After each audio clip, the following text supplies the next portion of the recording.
नमस्कार दोस्तों, स्वागत है आपका एक बार फिर से आपके अपने YouTube चैनल कंपटीशन प्रिपरेशन पे।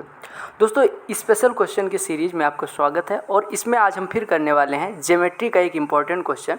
ये कॉन्सेप्ट आपके एग्जाम में पूछा जा सकता है, चाहे वो प्री हो चाहे मेंस। ठीक है, तो क्वेश्चन को ध्यान से पढ़िएगा, उसके बाद सॉल्व करेंगे। कहा गया two chords of a circle A B and C D, दो जीवाएँ दी गई हैं एक वृत्त की ए बी और सी डी, और कहा गया कि एक की लंबाई 8 सेंटीमीटर और दूसरे की लंबाई 6 सेंटीमीटर है। ठीक है, और वो 90 डिग्री पे इंटरसेक्ट करती हैं, मतलब एक दूसरे के लंबवत है। ठीक है, क्योंकि find the radius of the circle if distance from the point of intersection to the centre of the circle is √7 centimetre. ध्यान से देखिएगा, कहा गया कि आपको रेडियस निकालनी है सर्किल की, और आपको दिया क्या गया है कि जो पॉइंट ऑफ इंटरसेक्शन है उसका केंद्र से दूरी कितनी है, √7 सेंटीमीटर। ठीक है, ध्यान से देखिएगा, एक वृत्त बनाते हैं हम, ये आपका वृत्त हो गया। ठीक है, और इसकी दो जीवाएँ हैं ए बी और सी डी।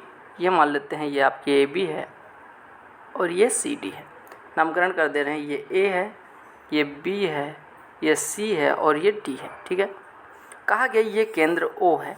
अब आप ध्यान से देखिएगा, अगर मैं कहूँ सर कि इस पे परपेंडिकुलर ड्रा कर दो, तो परपेंडिकुलर ड्रा करोगे तो ये क्या करेगा, बाइसेक्ट करेगा, और आप इसको मिला दो, ये परपेंडिकुलर है, आपको पता है यहाँ से इस पे परपेंडिकुलर डलेगा तो ये भी परपेंडिकुलर हो गया। अब आपको पता चल गया कि अगर हम बात करें एम, इसका नामकरण कर दें और इसका नामकरण एन कर दें, तो आपको पता चल गया कि जो ओ एम और ये किस बिंदु पे प्रतिच्छेद करती हैं, ये पी मान लीजिए। ठीक है, यानी कि ओ एम पी एन जो है वो आयत मिल जाएगा, ओ एम पी एन आपका आयत मिल जाएगा। अब ध्यान से देखिएगा, अगर मैं बात करूँ ये एक्स है इतनी दूरी, तो ये भी एक्स हो जाएगा। सिमिलरली अगर मैं बात करूँ ये y है तो ये भी y हो जाएगा, क्योंकि आयत है, आयत में आमने सामने की बजाय बराबर होती है। अब आप ध्यान से देख सकते हैं, आप ऐसे मिला लीजिए, ओ से ए को मिला लीजिए, तो ओ ए क्या हो जाएगी, ओ ए आपकी त्रिज्या हो जाएगी। अब ओ ए अगर त्रिज्या हो गई तो हम ओ ए के स्क्वायर को क्या लिख सकते हैं, ओ ए का स्क्वायर इज इक्वल टू हो जाएगा, ओ ए का स्क्वायर इज इक्वल टू कितना हो जाएगा, आपको पता है एम क्या है, मध्य बिंदु है जीवा सी डी का, और एन क्या है, ए बी का मध्य बिंदु है। क्यों, क्योंकि आपको पता है केंद्र से अगर किसी जीवा पे परपेंडिकुलर ड्रा किया जाता है तो उसे बाइसेक्ट करता है, यानी कि ए बी की लंबाई कितनी दी गई थी, 8, तो ये कितना हो गया, 4 हो गया। सिमिलरली दिस वन इज 4, और सिमिलरली अगर हम बात करें किसके लिए, यहाँ से इसको मिला दीजिएगा, ऐसे ये इसको मिला दीजिए, तो ये वैल्यू कितनी है आपकी, अब पूरा 6 था तो इतना कितना हो गया, 3। यानी आप ध्यान से अगर देखें तो आपको मिल रहा होगा कि ओ A square is equal to कितना हो जाएगा, ओ A square is equal to हो जाएगा x square plus 16, x square plus 16। ठीक है, सिमिलरली अगर हम बात करें ओ डी स्क्वायर के लिए, तो ओ डी स्क्वायर बराबर कितना हो जाएगा, ओ डी स्क्वायर बराबर हो जाएगा वाई स्क्वायर प्लस 9। हो गया। अच्छा, और आप कह सकते हैं सर कि अगर इस ट्रायंगल में कौन से ट्रायंगल ओ एम पी में बात करें, तो आप कह सकते हैं ओ पी का स्क्वायर यानी कि 7 बराबर हो जाएगा x square plus y square, x square plus y square. अब आप देखिए, ध्यान से देखिएगा, प्रश्न बड़ा आसान बन गया।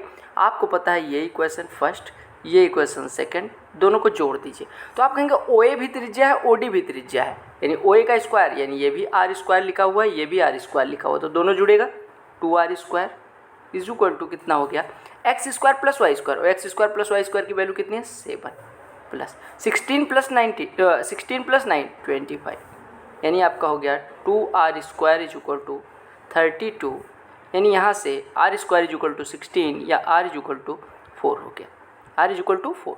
r है क्या, त्रिज्या है।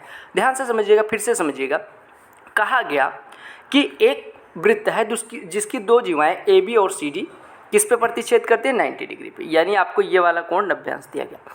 अब हम क्या करते हैं, और आपको ए बी और सी डी की लंबाई दी गई, अब हम क्या करते हैं, ओ से यानी सेंटर से इस पे परपेंडिकुलर ड्रा कर देते हैं। तो अगर परपेंडिकुलर ड्रा करते हैं सेंटर से किसी जीवा पे, तो वो उसको बाइसेक्ट करता है, यानी इतनी लंबाई 3 हो गई, पूरी 6 थी, और सिमिलरली इतनी लंबाई कितनी हो गई, 4, क्यों, पूरा 8 था।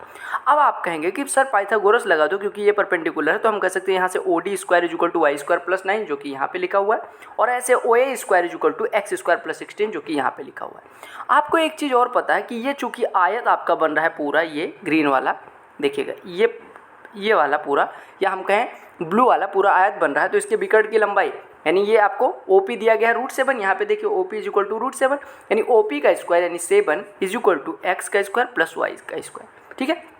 अब आपको क्या करना है, फर्स्ट इक्वेशन और सेकंड इक्वेशन को ऐड कर देना है। तो यहाँ से आपका कितना हो जाएगा, r square plus r square. क्यों? क्योंकि आपको पता है ओ ए भी त्रिज्या है और ओ डी भी त्रिज्या है, यानी r square plus r square 2r square is equal to x square plus y square. दाएं पक्ष में x square plus y square की वैल्यू हमने डायरेक्ट रख दी है, 7 हो गया और 16 9 25 हो गया, यानी 2r square is equal to 32, यानी r square is equal to 16, यानी आर की वैल्यू हो गई 4 सेंटीमीटर।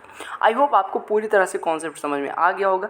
अगर समझ में आ गया तो वीडियो को लाइक करिएगा, अपने दोस्तों के साथ शेयर करिएगा, और अगर चैनल पर नए होना तो सब्सक्राइब कर लेना। कई सारी प्लेलिस्ट यहाँ पे आपको मिल जाएगी, जैसे CHSL के एक्सपेक्टेड पेपर, CGL 2019 के topic wise short paper, CPO 2019 के टॉपिक वाइज शॉर्ट पेपर, ये सारे क्वेश्चंस आपको मिल जाएंगे, तो आप जाके देख सकते हैं। और टेलीग्राम पे अगर अभी तक नहीं जुड़े हैं तो ज्वाइन कर लीजिए, लिंक डिस्क्रिप्शन में दी गई है। साथ के साथ आपको फर्जी समय ना वेस्ट करते हुए 2 मिनट में अगर आप कोई नया कॉन्सेप्ट या नया क्वेश्चन सीख जाते हैं, वो बेटर होगा इन कोर डेज में, ठीक है। और अगर आपका कोई पर्सनल डाउट है तो आप मुझे इंस्टाग्राम पे I_M_rohit_त्रिपाठी यहाँ भेज सकते हैं। कई जन भेजते हैं, मैं रिप्लाई करने की कोशिश करता हूँ, ठीक है। जब भी टाइम मिलेगा मैं आपका रिप्लाई कर दूँगा। Bye bye, take care, all the best for all exams. धन्यवाद।